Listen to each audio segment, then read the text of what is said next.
দেখুন আজকে আমরা একটা বাড়িতে আদিবাসী তেল তৈরি করছি। এই যে নিয়েছি মেথি, এই যে নিলাম কেরিয়া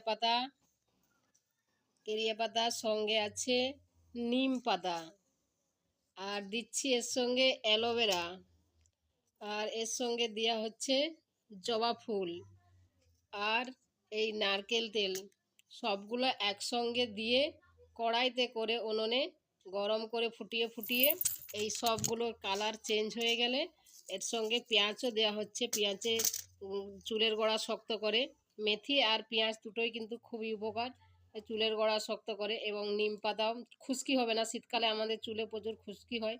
আর অ্যালোভেরার উপকৃত তো আপনারা সবাই জানেন যে এটাই চুল সিল্কি করে।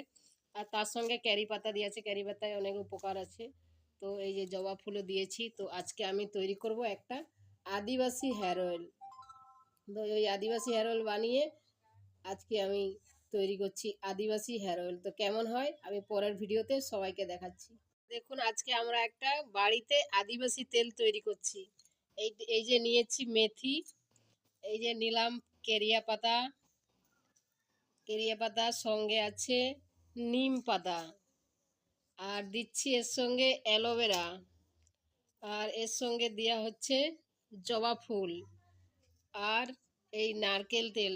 সবগুলো একসঙ্গে দিয়ে কড়াইতে করে উনুনে গরম করে ফুটিয়ে ফুটিয়ে এই সবগুলোর কালার চেঞ্জ হয়ে গেলে এর সঙ্গে পেঁয়াজও দেওয়া হচ্ছে। পেঁয়াজে চুলের গোড়া শক্ত করে। মেথি আর পেঁয়াজ দুটোই কিন্তু খুবই উপকার, চুলের গোড়া শক্ত করে। এবং নিম পাতাও, খুশকি হবে না, শীতকালে আমাদের চুলে প্রচুর খুশকি হয়।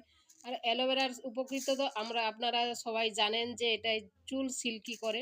আর তার সঙ্গে ক্যারি পাতা দিয়েছে, ক্যারি পাতায় অনেক উপকার আছে।